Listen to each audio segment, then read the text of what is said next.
Okay, tingnan po natin itong sinabi nitong si Kong Erice at na-interview din namin siya. Ang lahat ng nangyayari ngayon dito na kababalaghan sa gobyerno ni Bongbong Marcos Pakananya. Pakinggan po natin. My opponent in the last elections, the 2025 elections, publicly admitted that she signed the impeachment of BP Sara Duterte in aid of allocation. Yun. Dahil yung mismong nangunguna sa impeachment process ang siyang may hawak ng bilyong-bilyong pondo na nawala, nadala sa mga alokasyon, nadadala sa mga flood control at anomalous projects. With due respect to the members of the Justice Committee, I cannot in conscience agree that this Congress has the moral ascendancy to claim that the impeachment process is genuinely in pursuit of our constitutional mandate to uphold accountability. Yon. Sa madaling salita, sinasabi ni Erice, wala kayong karapatang magsalita. Wala kayong moral ascendancy. Mga ipokrito kayo para ituloy ninyo yung impeachment na yan sa rasong accountability. Kung hindi, pamumuliti ka lang yan. Wala kayong karapatan. Bakit? Yun yung sinasabi niya eh. Yung nakaraang impeachment, sinabi ito ni Chanco. At ngayon din yan ang sinasabi din ni Erice. Pumirma sila for the impeachment, hindi in aid of legislation. Hindi para makagawa ng batas, in aid of allocation. Kasi ginagawang panakot. Pagka hindi ka pumirma, hindi ka mabibigyan ng pangsustento mo sa iyong distrito. Diba? So tinatakot. Ang sa akin naman ito, anong klase kang congressman kung duwag ka? Tama po ba o tamang-tama? Kaya si Hodang wala kang maibigay sa distrito mo, mapagawa sa distrito mo dahil sumusunod ka sa tama. Dapat manindigan ka ron. Hindi ka himod puwet. Ang pangit po ng hihimod ka ng puwet para lang may maisustento ka doon sa iyong distrito, mali po yun. Dapat manindigan ka. Tapos manindigan ka, tapos isiwalat mo, ba't ka muna, ba't hindi kami nabibigyan? Di ba? Kaya ka nga nahalal eh. Dahil ikaw ang leader. Anong klase kang leader kung duwag ka? Why? Number one, the process beginning the 19th Congress is already tainted. Ito po ay pagpapatuloy lamang ng proseso na naganap ng 19th Congress. It is marked by hundreds of billions in infrastructure allocations and massive ayuda programs to cooperating legislator in the 19th Congress. Oh, so ibig sabihin, ang laki nga ng nakurakot ng 19th Congress na doon nagsimula yung impeachment, na ang nagpatakbo pa nagpasimula nung impeachment na yon ay si Saldico, na siya ngayon ay nasa ibang bansa at hawak niya ang pondo ng buong Pilipinas. Yan po ang punto ni Erice. Tapos, hindi na nga natuloy noon, ginagawa nyo pa rin ngayon, na alam nyo namang mali. The allegations of maleta and paper bags of cash during the impeachment process in the 19th Congress, hindi pa po ito naimbestigahan at hindi pa nare-resolve. Diba? Hindi pa nare-resolve yung problema. In short, sa ghost project, sa flood control scandal, hindi pa nare-resolve. And yet, here you are, kayo ang kumakalampag sa impeachment ni Bibi Sara.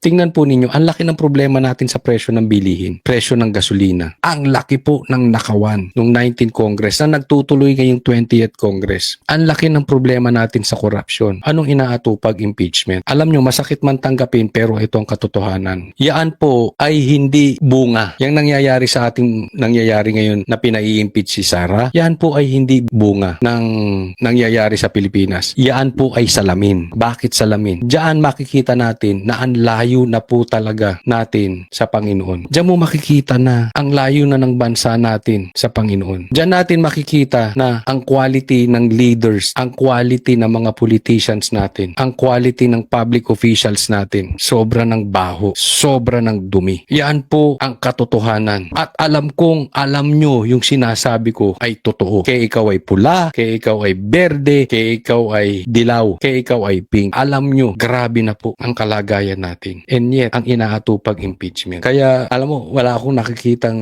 immediate na maliligtas ang Pilipinas. Kasi sobrang problema natin. Kung baga sa isang sakit, ang problema ng Pilipinas ay nasa 4th stage colon cancer. Ganun po kalupit. Konti na lang, malapit na sa hukay. Ganun po. Ang kailangan na lang natin, milagro. Yan na lang po talaga pag-asa natin. Ako, naniniwala ako sa milagro. So, tuloy lang tayo. One of the prime movers of the impeachment in the 19th Congress is Saldico, Di ba? who resigned and left the country.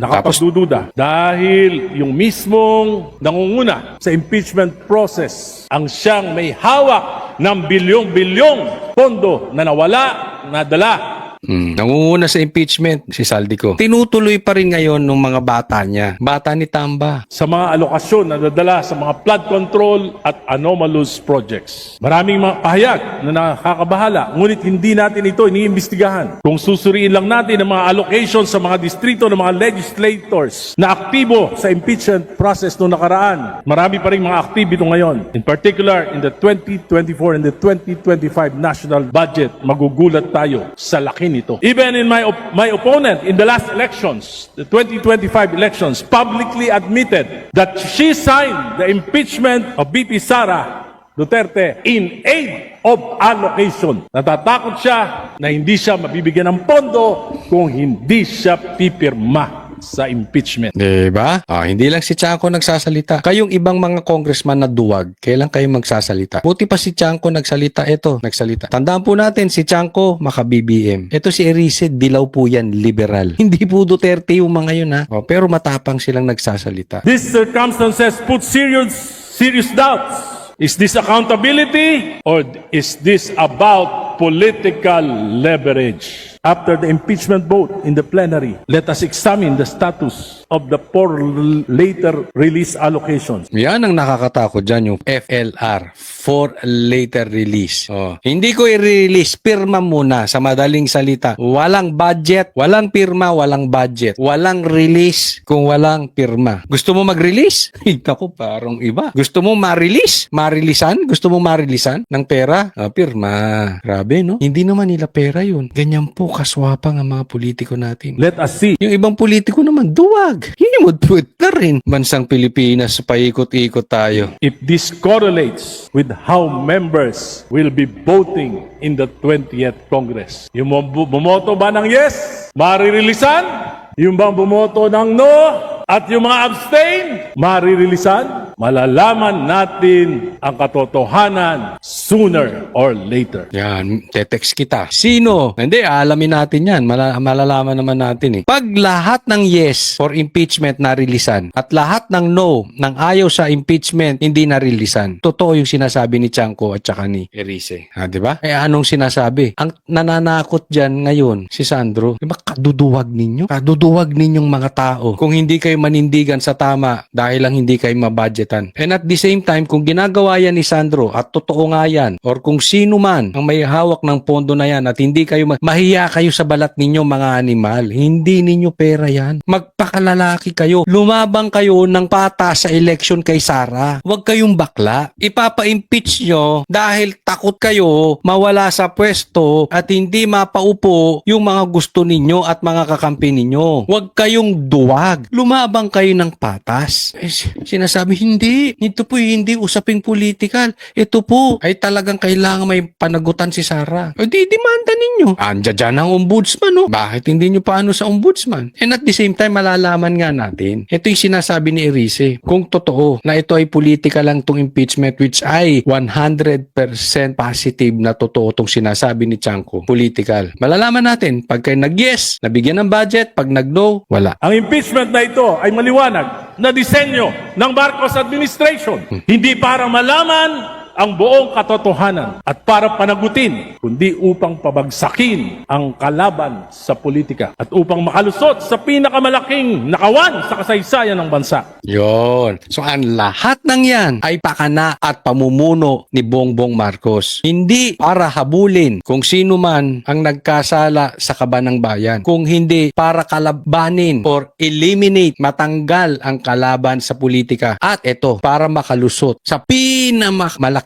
nakawan sa kaysaysayan ng bansa. In short, sinasabi ni Erice, read between the lines, ginagawa ito ni Bongbong Marcos kasi isa siya or mastermind siya sa pagnanakaw. Pinakamalaki.